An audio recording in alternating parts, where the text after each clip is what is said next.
Hey everyone. So we hear the term human rights all the time, right? It's everywhere.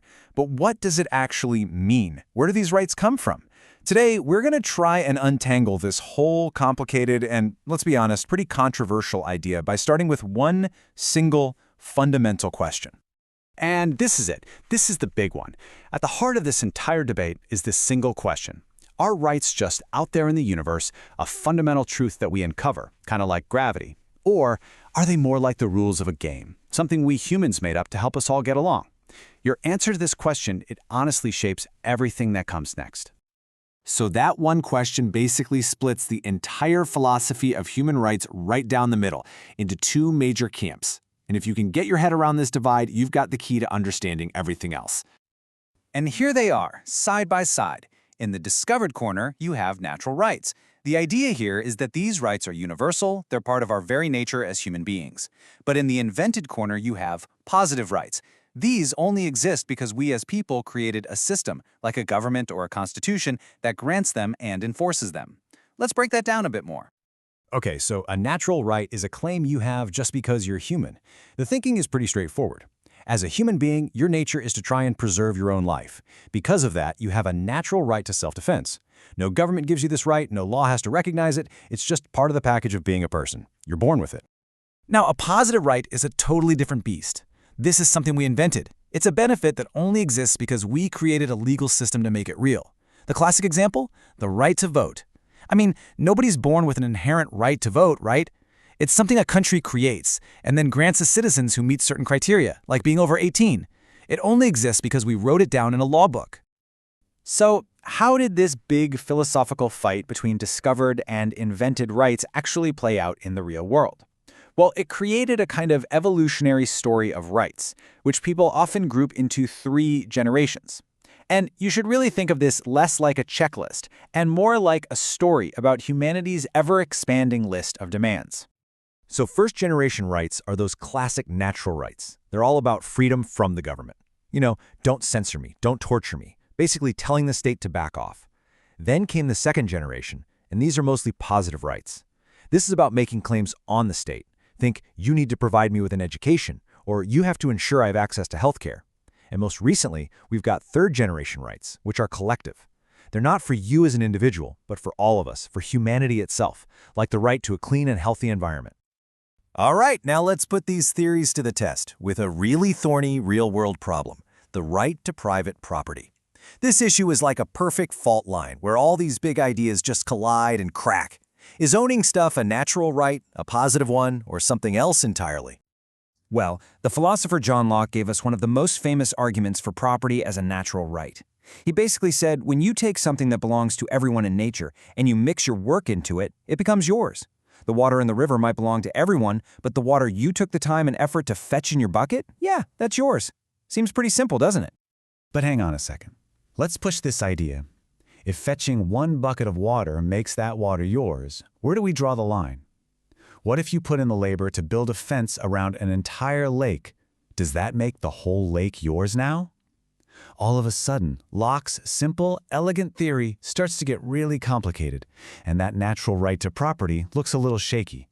And this is where a really crucial distinction comes into play. Critics, like Marxists, would argue that we have to separate property into 2 types. First, you have consumer goods, your clothes, your food, your bike. Private ownership of that stuff? Totally fine. But then you have producer goods, the factories, the land, the raw materials used to produce other goods. They argue that private ownership of that is the root cause of inequality and should not be a right. And you know, this leads to an even deeper question. Our consumer culture pretty much screams at us that happiness comes from having more. But what if that's just wrong? What if the real goal of human life is to be more? To be more connected, more creative, more compassionate? If that's the goal, then maybe an absolute, unlimited right to just pile up property actually gets in the way. Maybe sharing and looking out for each other are just as important. Okay, let's shift gears from property to the most fundamental right of them all, the right to life. If you don't have this one, none of the others matter. It feels like this one should be absolute, totally untouchable. But even here, we find some incredibly difficult dilemmas. So what happens when rights clash? In a case of self-defense, the philosopher Thomas Aquinas came up with what he called the principle of double effect. He said that your one action, defending yourself, has two effects. The intended one is saving your own life, which is good. The unintended effect, which you might see coming, is the harm to your attacker. For Aquinas, what really matters is your intention. As long as your goal is purely to save yourself and not to harm someone out of malice, the act is morally justifiable even if it results in death. But what if the aggressor isn't just one person, but the whole system? The activist Helder Camara described this as a spiral of violence. He said it starts with structural violence, the injustice baked into the system that denies people their rights, but we quietly call this public order. This eventually leads to insurrectional violence. When the oppressed, in desperation, fight back, we loudly call this violence. And that finally leads to repressive violence, where the state uses its power to crush the revolt and calls it restoring order. Camara's model just forces you to ask, who was the real aggressor here? This brings us to a really stark divide. On one side, you have someone like Mahatma Gandhi who believed that any murder, any injury is a crime against all of humanity, period. But on the other side, you have the philosopher Paulo Freire, who makes a really sharp distinction. He argues that the violence of the oppressed isn't just about revenge. He calls it a desire to pursue the right to be human. In his view, fighting back is a desperate act to reclaim the humanity that was stolen from them. So after all this, where does that leave us?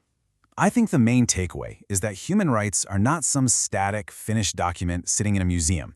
They are the subject of a fierce, ongoing, and absolutely essential argument about what it even means to be human and how we can live together in a just world.